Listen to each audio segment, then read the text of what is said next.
जय सेठी जी, नई दिल्ली से। राधे राधे। राधे राधे महाराज जी। महाराज जी, भाग्य और मेहनत में से कौन ज्यादा शक्तिशाली है? भाग्य और मेहनत। अब ये देखना है कि मेहनत तुम कौन सी करते हो। अगर केवल तुम असत मेहनत करते हो तो भाग्य प्रारब्ध को तुम परास्त नहीं कर सकते। अगर भजन करने की मेहनत करते हो, सत मेहनत करते हो, तीर्थ यात्रा है, पुण्य है, दूसरे का परोपकार है, खूब नाम जप है, तो भाग्य को बदल सकते हो। फावड़ा चलाने से भाग्य नहीं बदलने वाला, या खूब पढ़ाई लिखाई करने से भाग्य नहीं बदलने वाला। बड़े पढ़े लिखे ऐसे घूम रहे हैं, डिग्री लिए घूम रहे हैं, क्योंकि भाग्य में नहीं है ना नौकरी, तो ड्यूटी नहीं, अर्थ नहीं, क्योंकि भाग्य बुरा है तो दुख भोगना है। और बहुत ऐसे हैं कि ज्यादा पढ़े लिखे नहीं, ज्यादा उसको इसका माइंड नहीं, कार में घूम रहे हैं क्योंकि भाग्य बढ़िया है। तो भाग्य बदला जा सकता है पुण्य के द्वारा, तीर्थयाटन के द्वारा, नाम जप के द्वारा, परोपकार के द्वारा। अगर ये कर्म नहीं तो फावड़ा चलाने से, मेहनत करने से भाग्य नहीं बदलता है। भाग्य बदलता है सत्कर्म के द्वारा। अब सत्कर्म का अनुष्ठान हो तो पूर्व के असत कर्मों का नाश करके वो उसकी उन्नति कर देता है। डॉक्टर विधि जी, महाराष्ट्र से। राधे राधे। राधे राधे महाराज जी। महाराज जी, आपके चरणों में कोटि कोटि प्रणाम। महाराज जी, शरीर और मन दोनों एक साथ चलते हैं। शरीर अच्छा होगा, स्वस्थ होगा तो अच्छे विचार आते हैं। महाराज जी, आप बीमार होने पर भी इतने शुद्ध विचार और इतने ऊर्जावान कैसे हैं महाराज जी? हम शरीर में नहीं रहते, हम प्रभु में रहते हैं। हम इस हर समय इतने आनंदित रहते हैं कि संसार का कोई पद भी मिल जाए तो उतना आनंदित नहीं होगा वो व्यक्ति। हम उतना आनंदित रहते हैं क्योंकि हम प्रभु में रहते हैं, शरीर में नहीं रहते। शरीर तो परेशान ही है, शरीर में तो रहना, अगर शरीर में रहते होते तो परेशानी ही परेशानी है। हमारा मन जो है वो भगवान ने ले लिया है, तो मन भगवान में रहता है, हम भगवान में रहते हैं, इसलिए आनंद रहता है। भगवान आनंद सिंधु है ना, तो आनंद रहता है। उसी आनंद में सब हो रहा है। अगर शरीर में तो बहुत परेशानी हो जाए, किडनी खराब है, डायलिसिस होता है, क्या क्या समस्याएं, फिर उन्हीं समस्याओं में हम डिप्रेशन में पहुंच जाते हैं। लेकिन तो इसीलिए सबसे प्रार्थना करते हैं कि यदि सुख, शांति और आनंद चाहते हो, दुख, भय, चिंता, शोक से मुक्त होना चाहते हो, तो भगवान का नाम जप करो। नाम जपने से महा आनंद की प्राप्ति होगी। तुरंत नहीं होगी, समय लगता है। थोड़ा दीर्घ काल तक नाम जप करो, हिम्मत करके माया से लड़ते रहो। फिर देखो जब मन प्रभु में लगने लगेगा तो अद्भुत आनंद आता है। हर कष्ट सहने की सामर्थ्य आ जाती है, हर बात सहने की सामर्थ्य आ जाती है जब हम भगवान का नाम जप करते हैं। तो ये भगवान की शरणागति से, भगवान में मन लगाने से, भगवान के हो जाने से ऐसा आनंद बना रहता है। और कोई दूसरी जादू टोना, कोई औषधि, कोई इसमें काम नहीं करती है। महाराज जी, साधक के जीवन में, ये तो महाराज जी आपका तो, महाराज जी जैसे साधक जन है, जैसे कभी दवाई आदि ले लेते हैं, ऐसी दवाई, तो महाराज जी विचारों में बहुत सारा परिवर्तन आ जाता है। हाँ, तो अगर हम शरीर में रहें तो हमारे भी फर्क पड़ जाए। वो टेबलेट शरीर में गए, हम ठाकुर जी में है, तो उससे क्या फर्क पड़ेगा। इसलिए होता है। जैसे पवित्र हृदय है ना, थोड़ा भी कुछ जाएगा तो पता चल जाएगा। थोड़ा भी, अगर हम जैसे अभी इसमें भाव जनरल आदमियों का कर लें तो एक एक आदमी का प्रभाव हमारे ऊपर पड़ेगा। और जब हम पहले ही भाव किए मेरे भगवान इस रूप में आए तो कोई प्रभाव नहीं पड़ेगा। ऐसे ही जब पदार्थ आता है तो अगर हम पदार्थ खाएं तो तुरंत उसका परिणाम, और जब हम भगवान का प्रसाद पाते हैं तो फिर वो मंगलमय हो जाता है। सारा खेल भावों का है। तो जितना नाम जप करोगे, हृदय पवित्र होगा, उतने घृणित वस्तुएं, अपवित्र वस्तुएं से आपका मन हट जाएगा।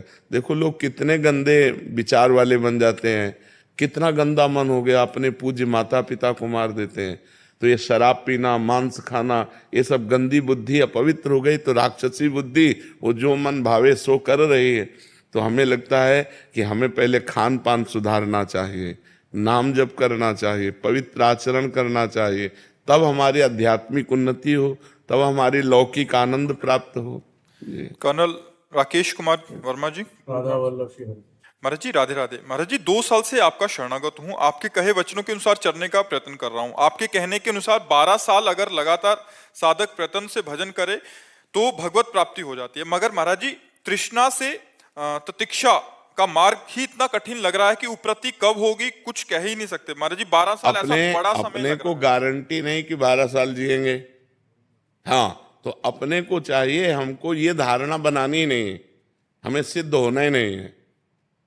समझो भाई, हमें सिद्ध होना नहीं, 12 साल जिएंगे ऐसी गारंटी नहीं। हम अभी वाली गारंटी लेते हैं कि यदि अभी आप बोल रहे हो राधा वल्लभ श्री हरिवंश और अभी प्राण निकल जाते हैं तो अभी आप भगवान को प्राप्त हो जाओगे। रह गई हमारे कूड़ा करकट की बात कि अंदर काम है, तृष्णा है, वासना है, तो ईमानदारी से अब तुम्हारे हृदय में नहीं है, तुम्हारा हृदय नहीं रहा, वो गुरु का हो गया, वो इष्ट का हो गया। जब शरणागत हो गए, जब हमने बेच दिया तो इसकी छिपकली भी, मान लो इसमें छिपकली चिपकी है, वो भी उसी के नाम, जाला लगा है वो भी उसी के नाम, खिड़की टूटी है अब वो भी उसी के नाम, क्योंकि हमने दे दिया। तो हमने अपने आप को भगवान के हवाले कर दिया। अब हमारे अंदर जो काम है, क्रोध है, लोभ है, मोह है, मद है, ये सब उनका है। अब मुझे केवल एक बात कि भगवान का विस्मरण न हो, बस, ये सब कुछ भगवान का है। तृष्णा सता रही तो हृदय को सता रही, आप देखने वाले हैं, आप में कभी तृष्णा हो ही नहीं सकती, आप में कभी तृष्णा हो ही नहीं। अमल आपका स्वरूप है, चेतन अमल सहज सुख राशि, ईश्वर अंश जीव अविनाशी। अंतःकरण में आता है काम, अंतःकरण में होती तृष्णा, तो आप अंतःकरण के देखने वाले हैं, आपने गलती से स्वीकार कर लिया, इसलिए तृष्णा आपको परास्त कर रही। अगर आप अंतःकरण में दृष्टा बने तृष्णा के तो वो नष्ट हो जाएगी, आपको गिरा नहीं पाएगी। लेकिन अपने को इतने ज्ञान की भी जरूरत नहीं। हे नाथ, मैं आपकी शरण में हूं, जैसे हो, जितने हो, जो कुछ हो प्रभु के हो, ये बस मान लो। जो हर समय प्रभु की कृपा का चिंतन करता रहता है, आए हुए सुख दुख को समान भाव से भोग लेता है, मन वचन कर्म से प्रभु की शरणागति का स्मरण करता है, वो भगवान के परम पद का ऐसा अधिकारी हो जाता है जैसे बाप की प्रॉपर्टी पर पुत्र का स्वयं अधिकार हो जाता है। समझ पा रहे हो आप?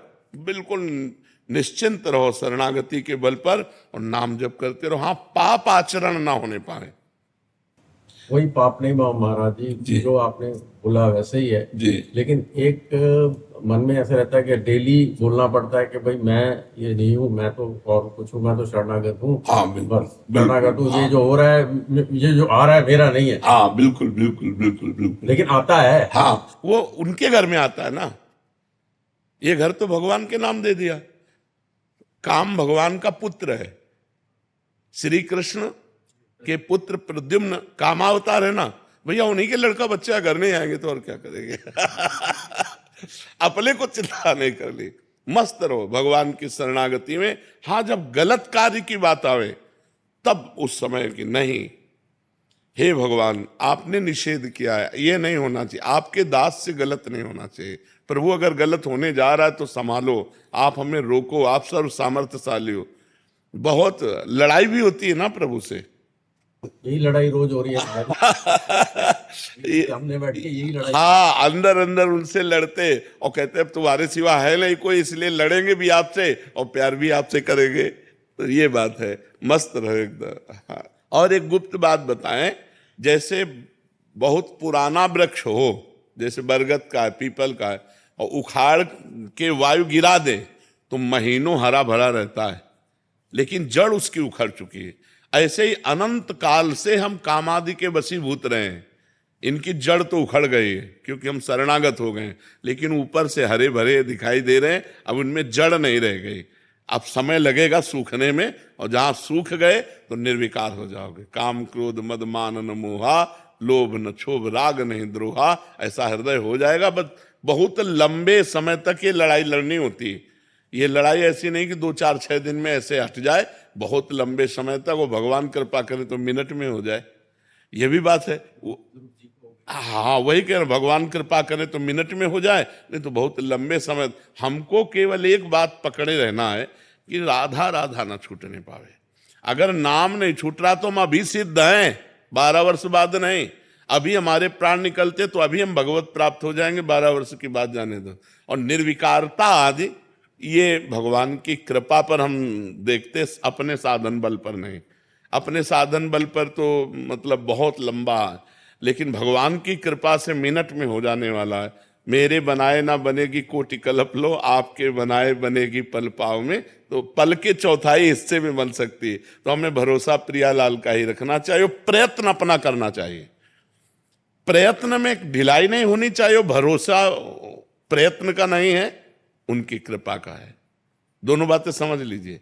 प्रयत्न में ढिलाई नहीं है, हम भजन में ढिलाई नहीं करेंगे, लेकिन इसका भरोसा नहीं है। भरोसा केवल प्रभु का है। हमारे जीवन यापन के लिए ये सब है, लेकिन नाथ हम तो आपकी कृपा से उद्धार होगा, आपकी कृपा से आप मिलोगे। बस ये भजन हो रहा है तो आपकी कृपा से हो रहा है। पुरुषार्थ में कमी ना हो और कृपा बल का आश्रय तो साधक निकल जाएगा, इसी जन्म में निकल जाएगा।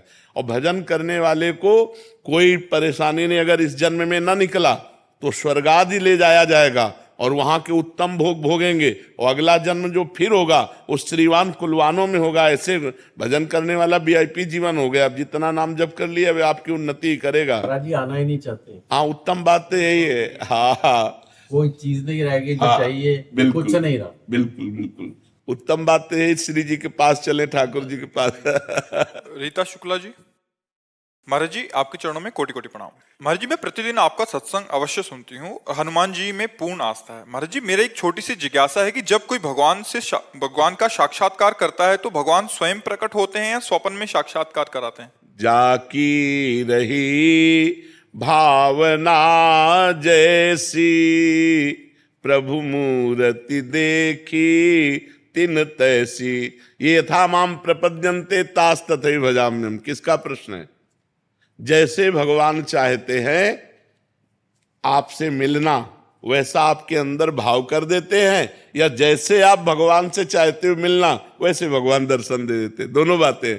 जैसे हम ऐसे हैं तो भगवान हमारे अंदर भाव दे दें कि भगवान हमसे मिले, जैसे हम आपसे बात कर रहे हैं ऐसे बात करें तो भगवान वैसे बात करेंगे। और आपका है कि भगवान मुझे अनुभव करा दे तो भगवान अनुभव करा दे। आपका है कि तत्व रूप में मिले तो तत्व रूप में मिल जाएंगे। जैसे आप चाहोगे, जैसी रही भावना जैसी जिसकी, वैसे ही भगवान अनुभव करा देते हैं। तो प्रायः सबसे पहले हृदय में साक्षात्कार होता है। कोई भावना ना करो और आप भजन करो, तो जब भजन परिपूर्ण होगा तो एक दिन चर्चा हुई थी परसों कि 1 करोड़ नाम जप करने पर स्वप्न में देवी देवताओं के दर्शन होने लगते हैं, और ऐसी ऐसी परिस्थितियां, उसमें कई करोड़ का वर्णन आया। हाँ, तो हमें लगता है 13 करोड़ तक जिंदा रहेंगे कि नहीं रहेंगे। सबसे बढ़िया बात शरणागति की है, शरणागति की है। और नाम जप करते हुए शरणागत हैं, आप जब चाहो मिल जाओ, नहीं हम तो आपको पुकारते रहें। और जितना, ये तो संख्या की बात है। आप मान लो 100 नाम जप कर रहे हो, 100 संख्या 100 है, और आप रो रो के जप रहे हो राधा राधा श्री जी। अब हमसे तो ये करोड़ों के ऊपर जाएगा। जो 100 नाम है ना, ये करोड़ों की संख्या के ऊपर बन लाएगा। अलग अलग पद्धति है ना। अब जैसे राधा राधा राधा राधा राधा तुम्हारी चिंतन है संख्या पर, और एक है कि रो रहा है राधा राधा प्रिया जी। अब हमारे तो कोई बल है नहीं, आप ही बल हो, देख लो राधा राधा। ये 100 नाम करोड़ों से भी बढ़कर हो जाएंगे। तो इसलिए जो भक्तजन है वो संख्या पर नहीं, अपने बल पर नहीं, कृपा पर जाते हैं। तो कृपा से हम जो भावना करते हैं भगवान वैसे ही दर्शन देते हैं। हमारी जैसी भावना होती वैसे ही भगवान हमें अनुभव में आते हैं। स्वप्न में दर्शन दिया है। जो भावना करें, जहां भावना करें वैसे दर्शन होते हैं। लेकिन उनका जब दर्शन होगा तो उसकी पहचान है। शरीर राग मिट जाएगा, मान अपमान सुख दुख लाभ हानि इन सबसे हट जाओगे। निर्माण अमोहा जित संग दोषा अध्यात्म नित्या विनिवृत्त कामा द्वंद्व विमुक्ता सुख दुख संग। अगर ये नहीं है तो वो नाटक है, मन का नाटक है। मन कभी भगवान बन जाता है स्वप्न में, और मन कभी राक्षस बन जाता है। क्या भगवदाकार वृत्ति हुई? क्या मोह रहित हुई? क्या शरीर का राग नष्ट हो गया? क्या अभी मृत्यु का अवसर आने पर आप निर्भय रहेंगी? नहीं, तो भगवत साक्षात्कार नहीं। और भगवत साक्षात्कार हो जाएगा तो कहेगा कोई हमें भगवत साक्षात्कार हो जाए। हाँ, करोड़पति नहीं हो तो आप जेब में सबसे बड़ा नोट निकालेंगे ये दिखाने के लिए कि मैं करोड़पति हूं। लेकिन करोड़पति हो तो गड्डी की तरफ हाथ नहीं जाएगा, फुटकर की तरफ हाथ जाएगा। उसमें भी जो कम पैसा उसमें हाँ दिखाने की कोशिश करोगे। तो ऐसे जो भजनानंदी भगवत तत्व के ज्ञाता होते हैं वो ऐसे होते हैं जिनको आप जान नहीं सकते, वो कभी कह ही नहीं सकते कि हमें भगवत साक्षात्कार हुआ है। आज तक भगवत साक्षात्कार करने वाला कोई भी महापुरुष ये नहीं कहा कि हमें भगवत साक्षात्कार हुआ है। जब हमें नहीं होता तब हम सभा में कह देते हैं। और भगवत साक्षात्कार का आप कह दो हमें बुखार नहीं है और थर्मामीटर बोल रहा है बुखार है, तो तुम्हारी बात थोड़ी मानी जाएगी। थर्मामीटर बता रहा है, तो ये थर्मामीटर है। निर्माण अमोहा जित संग दोषा अध्यात्म नित्या विनिवृत्त कामा द्वंद्व विमुक्ता सुख दुख संगय, ये भगवत प्राप्त का लक्षण है। कोई द्वंद्व का प्रभाव नहीं, कोई कामना नहीं, नित्य भगवान के स्वरूप में स्थित है। न मृत्यु का भय है, न कोई चाह है, न शरीर के सुख दुख की परवाह है। वो महापुरुष भगवत साक्षात्कार के, भगवत साक्षात्कार एक स्थिति है। एक दुर्योधन को भी भगवत साक्षात्कार हुआ एक बार, और एक है जो भक्तजन है जिनके साथ निरंतर है। इन दोनों साक्षात्कार में क्या अंतर? अब बिना भजन के भगवान भी मिलते हैं तो कोई लाभ नहीं। दुशासन, दुर्योधन, कर्ण सबने भगवान को देखा, कोई लाभ मिला क्या उनको? लाभ उनको मिला विदुरानी जी को, विदुर जी को, क्योंकि डट के भजन कर रहे थे। इसलिए भजनानंदी को जो सब भगवान है, ये प्यारे सब भगवान है, सब में भगवान है, लेकिन हमारे नेत्र सही नहीं है। और ये नेत्र सही होंगे भजन करने से। इसीलिए भजन प्रधान है, ना कि भगवान का मिलना प्रधान। भजन प्रधान जितना, तभी भाई जी हनुमान प्रसाद पोद्दार जी ने कहा स्वयं श्री भगवान खड़े हो तो भी नाम जप न छूटने पावे। नाम जप के द्वारा ही बात बनेगी। जितना हृदय पवित्र होगा तो आपको कण कण में भगवान दिखाई देने लगेंगे, और अपवित्र हृदय तो दुर्योधन को भगवान में भगवान नहीं दिखाई देते। श्री कृष्ण को भी भगवान वो नहीं मान रहा, उनको अरेस्ट कर रहे हैं। हाँ अरेस्ट कर रहे। अरेस्ट संधि जब करा ले गए तो उसने बंदी बनाने की कोशिश की, पूरी प्लानिंग बंदी बना ले गए। तब भगवान ने विराट रूप दिखाया सब। बिल्कुल सही बात है, अरेस्ट कर ले भगवान को, अरेस्ट। अमन भटनागर जी गाजियाबाद से। श्री हरिवंश महाराज जी, महाराज जी आपसे सुना था कि भगवान के भक्त का नाश नहीं होता। महाराज जी तो क्या फिर उसका जन्म क्यों होता है? स्वर्ग और गोलोक में से किस में जाकर उसको दोबारा जन्म नहीं लेना पड़ता महाराज जी? जिसने भगवान का साक्षात्कार कर लिया फिर उसका दोबारा जन्म नहीं होता। अगर उसे भगवान भेजते हैं तो ऐसे महापुरुषों के रूप में भेजते हैं जो जन का कल्याण करे। जैसे भगवान ने कहा यदा ही धर्मस्य ग्लानिर्भवत भारत अभ्युत्थान अधर्मस्य तदात्मानं सृजाम्यहम्। तो भगवान कहते हैं कि जब जब धर्म की हानि होती है तब तब मैं अवतार लेता हूं। तो ये नहीं कहा कि पूरी शक्तियों के साथ अवतार लेता हूं, तब तब मैं अवतार लेता हूं। तो कभी दुष्टों का विनाश करने के लिए भगवान अवतार लेते हैं, तो कभी दुष्टता का विनाश करने के लिए। तो उस समय भगवान अपने ही स्वरूप को प्राप्त महापुरुषों को भेजते हैं। तो सृष्टि में आकर के जो संतुलन बिगड़ गया था, अधर्म बढ़ गया था, धर्म की हानि हो गई थी, तो उनके प्रभाव से, उनके वचनों से पृथ्वी का संतुलन बनता है। धर्म की स्थापना होती है, अधर्म की वृत्ति का नाश होता है। और जब भगवान शक्तियों के साथ अवतार लेते हैं तो अधार्मिक पुरुषों का ही विनाश होता है और धर्मात्माओं की रक्षा होती है। तो भगवान का जो भक्त है वो जब भजन करके भगवत स्वरूप हो जाता है तो भगवान के नित्य धाम को प्राप्त होता है, जहां से आना जाना नहीं होता। यद गत्वा न निवर्तन्ते तद धाम परमम मम, जहां जाने के बाद फिर इस मृत्यु लोक में नहीं आना होता। लेकिन भगवान उसे भेजे तो सरकारी आदमी बन करके आएगा और अपने प्रभाव से जनमंगल करके और फिर अंतर ध्यान हो गया। भगवान के भक्ति की यदि पूर्णता नहीं हुई, जब भगवान का साक्षात्कार नहीं होता, दो कारण होते हैं। एक तो ये कि जैसे हम भजन तो कर रहे हैं पर अमुक भोग की चाह है। अब भगवत साक्षात्कार तब तक नहीं होगा जब तक ये चाह नष्ट नहीं हो जाएगी। अगर कोई और चाह है वो भगवत प्राप्ति नहीं होने देगी। अब हमारा शरीर छूट गया और वो चाह रही, तो अब हमारे को स्वर्गलोक ले जाया जाएगा और वहां वो चाह पूरी कराई जाएगी जो मृत्यु लोक में। क्योंकि भजनानंदी रहे ना, तो स्वर्गलोक में बहुतायत उस चाह की कर दी जाएगी। अब उसको भोगने के बाद चूंकि सब मायामय है, तो एक दिन तो अरुचि होगी ही। मीठा प्रिय है, लेकिन बहुत मीठा अप्रिय हो जाएगा। जैसे खीर प्रिय है, लेकिन कटोरी 2 कटोरी, लेकिन 10 लीटर, तो आपको अरुचि हो जाएगी ना बराबर। तो जब उसको भोगों की जो चाह थी वो अरुचि हो जाएगी, तब यहां उसका जन्म होगा, फिर वैभव संपन्न घर में जन्म होगा और भक्ति की अनुकूलता होगी, और फिर उसका वहीं से भजन चलेगा जहां से भजन रुका हुआ था, और वो अपना इस जन्म में भजन पूरा कर लेगा। पहला कारण। दूसरा कारण, हमने भजन शुरू किया, हमारी मृत्यु हो गई। कोई चाह नहीं है, भगवान की चाह है, पर हमने भजन शुरू किया, अब हमारी आयु खत्म हो गई, मृत्यु हो गई, अभी भगवत साक्षात्कार हुआ नहीं, तो उसको सीधे योगियों के कुल में जन्म, उसे स्वर्ग आदि लोक नहीं ले जाया जाएगा, सीधे योगियों के कुल में उसका जन्म होगा, भजनानंदियों के कुल में, और वहीं से भजन होकर वो पूरा हो जाएगा। तो आना जाना तब तक जब तक भगवत साक्षात्कार नहीं, और जहां भगवत साक्षात्कार, फिर आना जाना नहीं होता। समझ गए आप? अभिजीत शंकर जी, राधे राधे महाराज जी। महाराज जी, एक बार एकांतिक वार्तालाप में एक किसी साधक ने बोला था कि मैं आपको जान गया हूं महाराज जी, तो आपने बोला था कि मुझे जान जाओगे तो कुछ और जानना बाकी नहीं रह जाएगा। महाराज जी, इसका क्या अर्थ था महाराज जी? कुछ बातें ऐसी होती हैं अनिर्वचनीयम, जिनकी चर्चा ही नहीं की जा सकती। तो जैसे उन्होंने कहा आपको मैं जान गया, तो हमने कहा नहीं जाने, क्योंकि जब जान जाओगे तो तुम बोलने लायक नहीं रहोगे। ये बात कि मैं आपको जान गया हूं, आपके नेत्र बोलेंगे, आपका रोम रोम बोलेगा, क्योंकि आपने प्रेमानंद शरीर को जाना है, जो हमारा स्वरूप है उसको नहीं जाना।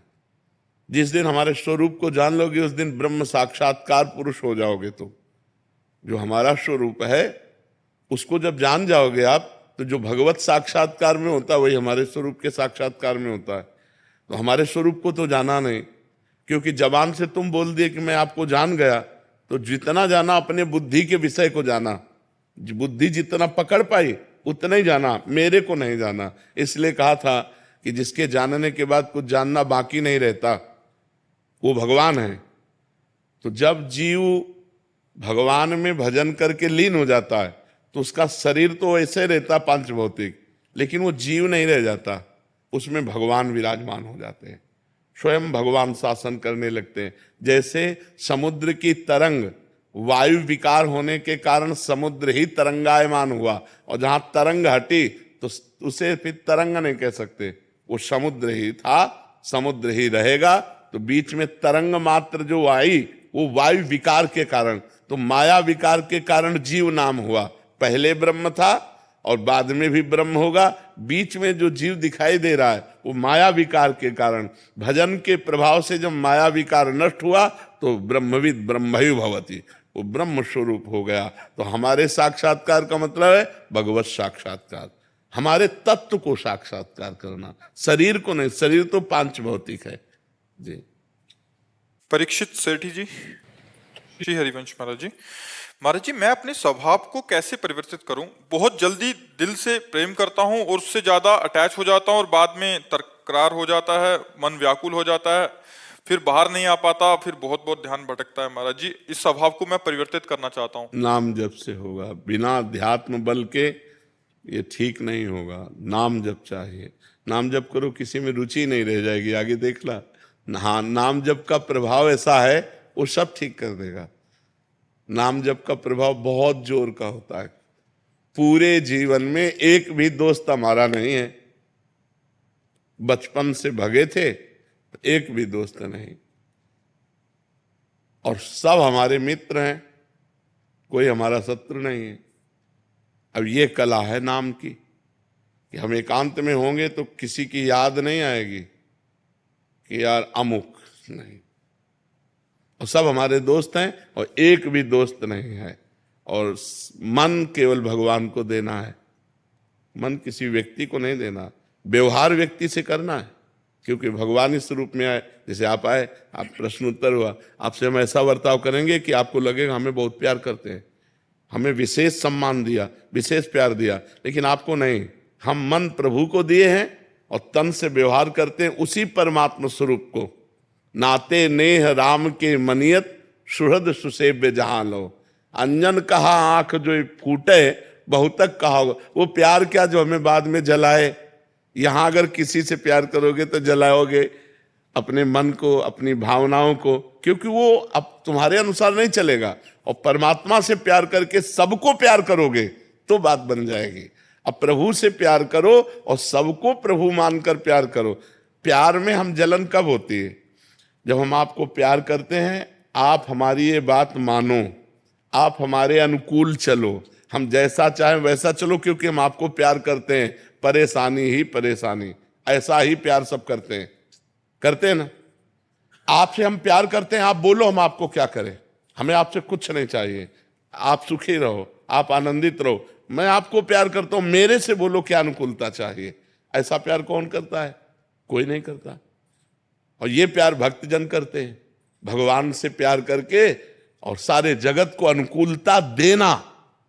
आपसे अनुकूलता नहीं, आपसे कोई चाह नहीं है, चाह नहीं है आपसे, चाह नहीं है ना ईश्वर से ना आपसे।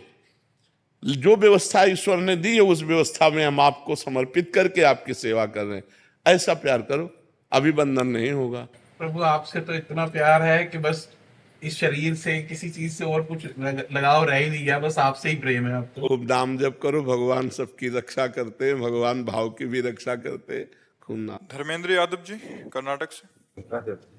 महाराज जी आप कह रहे हैं कि 14 वर्ष की उम्र में एक कुल परिचित एक संत थे, सन्यासी जीवन जी रहे थे, मेरे जन्म स्थान पधारे और स्नेहवश एक मंत्र दिया और जपने का आदेश दिया। वही आज तक जप रहा था। फिर जब इस मार्ग पे चल रहा था तो दीक्षा के लिए अंदर प्रेरणा हुई। तो जब दीक्षा की महिमा सुनी आपके श्रीमुख से, तो विधिवत दीक्षा और साधना और फिर योग्य बनने की जैसे गुरुदेव बनाते हैं, तो महाराज जी शंका होने लगी कि विधिवत दीक्षा की इच्छा रखूं या जो जप रहा हूं उसको रखूं। अभी राधा राधा नाम जो बहुत प्रिय लगता है, और महाराज जी आप में मतलब गुरु भाव है और राधा राधा नाम लेना चाहते हैं। देखो, अगर हमसे पूछोगे तो हम यही भावना आपकी पुष्ट करेंगे कि जिस सन्यासी से आपने मंत्र लिया उन्हीं सन्यासी का ध्यान करो और उन्हीं के द्वारा दिए हुए मंत्र का जप करो। अगर राधा नाम प्रिय है तो पवित्र अवस्था में मंत्र जप लो और हर समय राधा राधा नाम जप करो। ऐसा करो।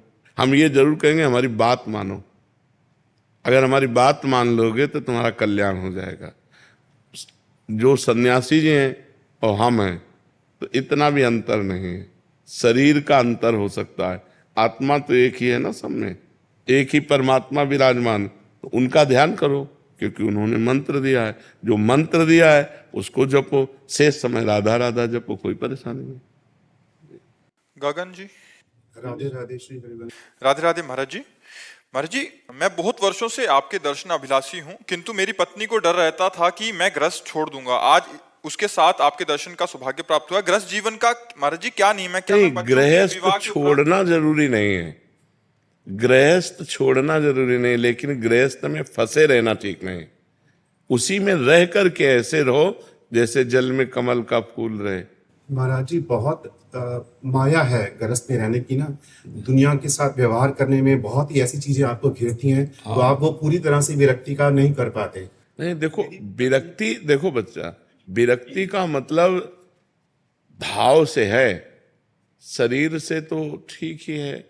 शरीर से देखो तो तुमसे ज्यादा हम गृहस्थ हैं। तुम्हारे घर में कितने लोग हैं? 4 हमें माता पिता साथ में हैं। तो 5-7 लोग हैं, 500 लोग हैं, हमारे 500 जवान बच्चे हैं। कितना बड़ा हमारा परिवार है। आप हमारे परिवार के नहीं हो क्या? सोचो, पूरा विश्व परिवार, उदार चरिता नाम वसुधैव कुटुंबकम। हम तुमसे बात कर रहे हैं, कोई पड़ोसी की तरह थोड़ी बात कर रहे हैं, हम बात कर रहे हैं अपनी आत्मा की तरह। आप हमारे हो बस। अब हमारा कोई नहीं है। ईमानदारी से पूछो तो हमारा कोई नहीं है और कुछ नहीं है। भगवान के सिवा कुछ नहीं हमारे हृदय में। वो एक्सरा तो है नहीं कि हम तुम्हें दिखा दें। इतना सब होने पर भी कुछ नहीं है। हम वैसे ही अकिंचन, गरीब, वैसे ही अकेले, केवल एकमात्र भगवान से। वही बात आप गृहस्थी में कर सकते हो। अच्छा, आप कितना मिलते होगे? यहां लाखों से मिलना होता है, लाखों से मिलना होता है। हम क्यों आनंदित हैं? क्योंकि हम आपको पुरुष नहीं देख रहे, हम आप में भगवान देख रहे हैं। मेरे भगवान इस रूप में आए हैं, तो आप बात करोगे तो मुझे आनंद मिले। मैं अपने भगवान से बात कर रहा हूँ, इंसान से नहीं बात कर रहा हूँ। मेरे भगवान प्रश्न कर रहे हैं और यहाँ से बैठकर उत्तर दिलवा रहे हैं, मुझे कोई परेशानी नहीं। वही बात आप कर सकते हो, नाथ सकल संपदा तुम्हारी, मैं सेवक समेत सुत नारी। ये सब प्रभु, सब में प्रभु है, सब कुछ प्रभु का, सब में प्रभु। अभी समस्या का समाधान। महाराज जी, परिवार का विवाह आदि और जिम्मेदारियों को पूरा करने के बाद क्या मैं घर गृहस्थी से विरक्ति लेके? हम कह रहे हैं घर गृहस्थी से विरक्ति लेके जाओगे कहाँ में, वो स्थान बताओ कहाँ जाओगे? मतलब मैं अकेला कहीं पर अगर वृंदावन धाम में मिलता है, परमार्थ से भी मारे जाओगे और व्यवहार से भी मारे जाओगे। राक्षसी बुद्धि के लोगों की बढ़ोतरी हो गई है। आप सोचो कि अकेले हम भ्रमण कर लें तो मार डालेंगे लोग। अगर गांव के लोग न दौड़ते तो मार डालते उन महात्माओं को, और मार ही डाला। वो कौन सा पीछे था, दो पालघर मार डाला। तो आजकल बाबागिरी जानते हो, बिल्कुल नहीं रह गई कि भिक्षा की झोली टांगो, कमंडल लो और गांव में चले जाओ, कह देंगे बच्चा चोर, सब घेर के मार डालेंगे। तो हमें लगता है कि घर बहुत बढ़िया है। अपने घर में जो धर्म से कमाया है वो खाओ और खूब भगवान का नाम जप करो और परिवार में भगवान की भावना करो। तो हमें लगता है इससे बढ़िया जीवन नहीं है। कहीं भी जाओगे तो तुम्हें कमरा चाहिए, बाहर नहीं सो सकते हो। देखो, शरीर को व्यवस्थाएं चाहिए। जब ये बड़ी बड़ी बिल्डिंगें नहीं थी, इसी वृंदावन में हम कह रहे हैं, तो हवा ऐसी चलती थी कि 10-11 बजे के बाद कूलर पंखा की जरूरत नहीं रहती थी, आराम से सो जाओ। अब आप सो नहीं सकते, इतनी ऊंची ऊंची बिल्डिंगें हैं कि हवा नहीं मिल रही नीचे, तो आपको कूलर पंखा चाहिए, आपको कमरा चाहिए। आप बाहर कहीं शौच नहीं हो सकते, आपको लेटरिन बाथरूम चाहिए ना। अगर ये तुम्हें बाहर नहीं मिलेगा तो आप नहीं रह सकते। फुटपाथ में आज सो नहीं सकते, आप वृक्ष के नीचे, वृक्ष नहीं रह जा रहे हैं, लोग कटवाए डाल रहे हैं, मंदिर में नहीं सो सकते। ऐसे कोई आपको बैठने नहीं देगा। बड़ा समय विचित्र। पानी नहीं पी सकते, न कुआं है, न सरोवर है, न नदी का पीने लायक है। समय देखिए। तो भी भाई घर में फिल्टर लगा है, घर में तुम्हारे कमरा है, लेटरिन बाथरूम, वहीं रहिए और खूब राधा राधा कहिए, और वहां रहकर कैसे भगवत प्राप्ति की जाए ये कला सीखिए। कहीं जाने की जरूरत नहीं।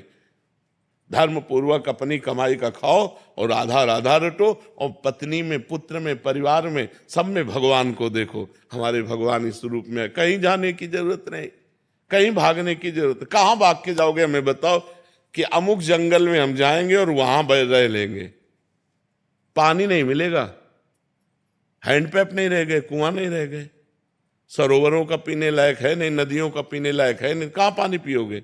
हाँ, अब दूसरी रहनी, आपको लगा बच्चों का ब्याह हो गया, सब व्यवस्था फिट हो गई, तो वृंदावन में एक फ्लैट ले लो, अपनी पत्नी के साथ आकर के रहे, अपना भजन किए, दर्शन किए। ये है आज का समय। ऐसा नहीं है कि भैया सब कुछ छोड़ा, कपड़ा उतारा तो मार डाले जाओगे, ऐसा समय है।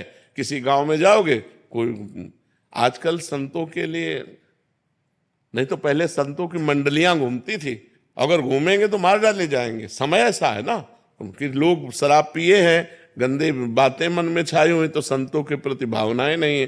ये तो बड़ी कृपा है कि कलयुग में कोई सत्संग सुनने आ रहा है, नहीं तो समय ऐसा आ जाएगा कोई सत्संग नहीं, सब अपनी मनमानी आचरण करने वाले मिलेंगे। ठीक है ना? हाँ, कभी हम बहुत हित की बात इसीलिए खोल के आपको बताए। अब समय नहीं रह गया है। ऐसा फैक्ट्रियों का गिर रहा है कि आप 2-4 दिन में आप बीमार हो जाएंगे, आप यमुना जल नहीं पी सकते। व्यवस्था से जीना पड़ेगा। तो वही भगवान ने, तुमने जीवन भर मेहनत की है तो तुम्हारी घर की व्यवस्था हुई, तो अपनी व्यवस्था में जियो ना। बढ़िया नमक रोटी, दाल रोटी जो भगवान दिए उसे खाओ, खूब डट के भजन करो, कहीं भागने की जरूरत नहीं। जरूरत हो तो एक को भूखे को पवा दो, और मेहनत करके दूसरों को खवाओ, और खूब मेहनत करके कमाओ और भजन करो। ये जीवन है। कलिकाल में ऐसा जीवन नहीं रह गया कि अब लंगोटी लगाएं और हम कहीं घूमे नहीं। अपनी पत्नी में, अपने पुत्र में, अपने परिवार में भगवान को देखो, उनकी भावना में अपनी भावना केवल बदल लो, सब कुछ भगवान का है और मैं भी भगवान का हूं। इससे बढ़िया संन्यास नहीं है। सबसे बढ़िया संन्यास सब कुछ हो। हमें क्यों नहीं सताता कि मैं बंध गया? क्योंकि ये श्री जी का है, ये श्री जी का है। तो क्या तुम अपने घर को श्री जी का नहीं मान सकते? क्या अपने परिवार को श्री जी का नहीं मान सकते? तो भागने की जरूरत कहाँ है? यहाँ वृंदावन है ना, तो सब जगह वृंदावन है, और यहाँ वृंदावन नहीं ना हृदय में, तो वृंदावन में भी क्योंकि वो प्रपंच छाया हुआ है ना। बात सुधारनी यहां है, कहीं भाग के नहीं जाना। बात सुधारनी जहां हो वहीं रहकर सुधार लो, वहीं रहकर सुधार लो। बहुत सुंदर हम आपको बात अंदर की बता रहे हैं, सबको बता रहे हैं, कहीं भागने की जरूरत नहीं। जहां हो वहीं रहते हुए भगवान का नाम जप करो, अपने परिवार को प्यार करो। भागना नहीं परिवार से, और प्यार करो, पर उनमें भगवान को देखकर। देखो, जिस दिन भगवान चले जाएंगे उस दिन पत्नी के शरीर को आप 1 घंटे नहीं रख सकते, उस दिन पति के शरीर को 1 घंटे नहीं रख सकते। तो सब में भगवान है। मत्ता परतरम नान्यत किंचिदस्ति धनंजय, मेरे सिवा हे धनंजय कुछ नहीं है। तो हम कह रहे हैं उन्हीं को प्यार करो ना। पत्नी को देखो, हे नाथ आप इस रूप में आए हो। पुत्र को देखो, हे भगवान इस रूप में आए हो। कहीं भागने की जरूरत नहीं है। चराचर जगत को भगवान के रूप में देख लो, सिद्ध पुरुष हो गए। और तुमने मेहनत की जीवन भर, अपनी कमाई का तुम दाल रोटी खा रहे हो, दूसरे को और भी खवाने की भावना रखते हो, और नाम जप करो, बढ़िया संत हो। बढ़िया संत, संत का मतलब होता है स्थिति, लक्षण, भावनाएं। जब विभीषण जी लंका से पधारे तो भगवान ने उनको कहा, तुम सारीखे संत प्रिय मोरे, धरो देह नहीं आन निहोरे। तुम्हारे जैसे संतों से मेरा अवतार होता है, संतों के लिए अवतार। तो विभीषण जी कोई संत वेश धारण किए थे क्या? राजमंत्री और लंकाधिपति रावण के भाई थे। तो भगवान कहे तुम सारीखे, कि इतनी भारी विपरीत व्यवस्था में रहकर भी मेरा भजन कर लिया। बस यही बात है। घर गृहस्थी में बड़ी विपरीतता है, रिश्तेदार नातेदार, ये कार्य वो कार्य, इतना करते हुए भी भजन कर लिया, ये बहुत बड़ी बात है। घर गृहस्थी में अगर भजन करते हो तो बहुत बड़े संत हो। छोड़ करके एकांत में बैठकर हम माला घुमा रहे हो, संसार का चिंतन हो रहा है, और तुम संसार में रह करके फावड़ा चला रहे हो और राम राम कह रहे हो, इससे बढ़कर साधुता नहीं। तो कह दो फिर आप बाबा जी क्यों बन गए? जैसे प्रश्न होता है ना, ये हमारे भाग्य में लिखा था, ये हमारे भाग्य में लिखा है, और ये हम आज समझ पाए हैं, तभी तुमको उपदेश करके भगवत प्राप्ति का मार्ग दे रहे हैं कि जरूरी बाबा जी बनना नहीं है, जरूरी भगवान का होना जरूरी है, भगवान का भजन करना जरूरी है, भाव बनाना जरूरी है। इसलिए खूब नाम जप करो। राधे राधे महाराज जी। महाराज जी, एक प्रश्न था कि वीर्य का नाश जब स्वतः ही हो जाता है तो ब्रह्मचर्य का नाश माना जाएगा? वीर्य का नाश स्वतः तब होता है जब हम गंदी हरकतों से युक्त होते हैं। 2-4 महीने में कभी ऐसे, तो हमने एक परमहंस जी से पूछा था, तो उनसे हमने पूछा ब्रह्मचर्य के विषय में, तो उनका जैसे दाल चढ़ाते हैं और उसकी उबाल आ जाती है, तो ऐसे वीर्य की उफान होती है। तो 2-4-6 महीने में कभी स्वप्न दोष हो गया, मतलब आपको पता भी नहीं चला, वो तो वीर्य हानि नहीं मानी। जिससे संतान उत्पन्न होती वो वीर्य ऐसे नहीं निकलता। अब हस्त मैथुन के द्वारा, गंदे मोबाइल के दृश्य देखने के द्वारा, गंदी बातों का चिंतन करने के द्वारा अपनी नस नाड़ियों को शिथिल कर लिया। अब स्वप्न में गंदा स्वप्न देखा, निकल गया, वो पूरा वैसे ही है। मेरा ये बात था कि जैसे बिना इस क्रिया के या बिना विचार के भी हो रहा है, या बिना दृश्य देखे। तो पहले से आपने गंदी हरकत की, ऐसा हो ही नहीं। पहले मतलब बहुत साल पहले, 1000-2000 वर्ष के हो क्या? अरे 18-20 के हो गए, 18-20-24 नौजवान बच्चे कह रहे हो पूर्व काल में ऐसा करे। बच्चा क्या है कि जब ये बहुत गलत प्रक्रिया है जो अब हमें बार बार गंदी बातें बोलने में मतलब, पर हम इसलिए खुल के बोलते हैं कि हमारे नौजवान भाई इसको समझें। ये जो हस्त मैथुन है, ये ऐसी गलत प्रक्रिया है कि हमारे गुप्तेंद्री की नस नाड़ियों को इतना शिथिल कर देता है कि जरा सी गंदी बात चिंतन मात्र से वीर्यपात होने लगता है, या जरा सा स्पर्श मात्र से वीर्यपात होने लगता है। गंदी भावना से युक्त हुई आप जहां भाव आपके अंदर काम भाव है, वो मतलब गृहस्थी लायक नहीं रह जाता। अब जैसे पूर्व में ऐसा घर्षण किया, अब जैसे उसका अभ्यास बन गया, तो अब उसके दो ही उपाय हैं, एक तो व्यायाम, 2-3 किलोमीटर दौड़ लगाओ, दंड बैठक 15-20 मिनट लगाओ, अब वो क्रिया बिल्कुल कभी ना होने पाए। और दूसरी औषधियां, आयुर्वेदिक ऐसे डॉक्टर से, वैद्य से मिलो जो आपको ब्रह्मचर्य पुष्ट होने वाली औषधि बतावें, तो दो ही उपायों से इसको वश में किया जा सकता है। और जब स्नान करें तब ठंडा जल नाभि के ऊपर यहाँ से 2-4 लीटर ऐसे धीरे धीरे ठंडा जल डालें ऐसा, और जब लघुशंका जाएं तो आधा लीटर ठंडा जल से गुप्तेंद्रिय कोष को, तो धीरे धीरे वीर पुष्ट होने लगे तो है घर्षण कभी ना करे। अगर हस्तमैथुन का घर्षण करेगा भूल से भी तो फिर ठीक होने वाला नहीं। और ये इतना बुरा है कि अगर शुरू हो गया तो उठने लायक भी नहीं रखता। तो अभी तो नए बच्चे को सुधार हो सकता है, 2-3 किलोमीटर दौड़ लगाओ, ठंडा जल। जिम करता हूँ, हम जो जिम बात अलग है बच्चा, 2-3 किलोमीटर ठंडी हवा में दौड़ो और दंड बैठक मारो, देहाती अपने देसी काम करो, दंड बैठक मारो और उचित भोजन करो और ठंडे जल का नाभि के ऊपर सेवन करो और किसी आयुर्वेदिक वैद्य से लो उसकी पुष्टता की दवा लंबे समय तक, रुक जाएगा। वो एक मनोवाह नाड़ी है हमारे अंदर, जब हम कोई गलत चिंतन करते हैं तो वो मथानी की तरह, वीर्य का कहीं स्थान नहीं पूरे शरीर में, पूरे शरीर के खून को मथ करके वो 1 मिनट में जैसे दूध से घी निकाल लेते हैं ना, ऐसे खून को मथ करके वीर्य निकालती है। मनोवाह नाड़ी है अंदर जो मथानी की तरह काम करती, वो 1 मिनट में पूरे शरीर के खून को मथ कर, और उसका सार भाग, खून का सार भाग वीर्य, अब वो मथ दिया तो अब वो 4-6 घंटे में निकल जाएगा, स्वप्न आदि के सोते समय निकल जाएगा। ये गलती हमसे होती है जागृत में और परिणाम भोगना पड़ता है स्वप्न में। वो मनोवाह नाड़ी ने अगर मथ दिया, जैसे आप कामुक हो गए, अब उसने काम कर दिया, अब वो निकल जाएगा। अब आपका, आप कुछ करो या ना करो, वो अपने आप निकल। इसीलिए तो चिंतन संभालने के लिए हम कह रहे हैं राधा राधा नाम जप करो, भगवत चिंतन करो, गंदी बातें देखो मत मोबाइल से। देखते हो मोबाइल से आपसे जुड़े न तो कितने महीनों से चिंतन भी नहीं हो रहा है, हाँ, वो पूर्वाभ्यास, चूंकि फिर भी ये हो रहा है। पूर्वाभ्यास जो है ना, तो अब 2 काम कर लो आप, एक व्यायाम और दूसरा हमने जो बताया डॉक्टर से मिलो। डॉक्टर भगवान का स्वरूप होते हैं, वो कुछ ऐसी औषधियां देंगे जिससे इसका है, औषधियां हैं ऐसी हैं।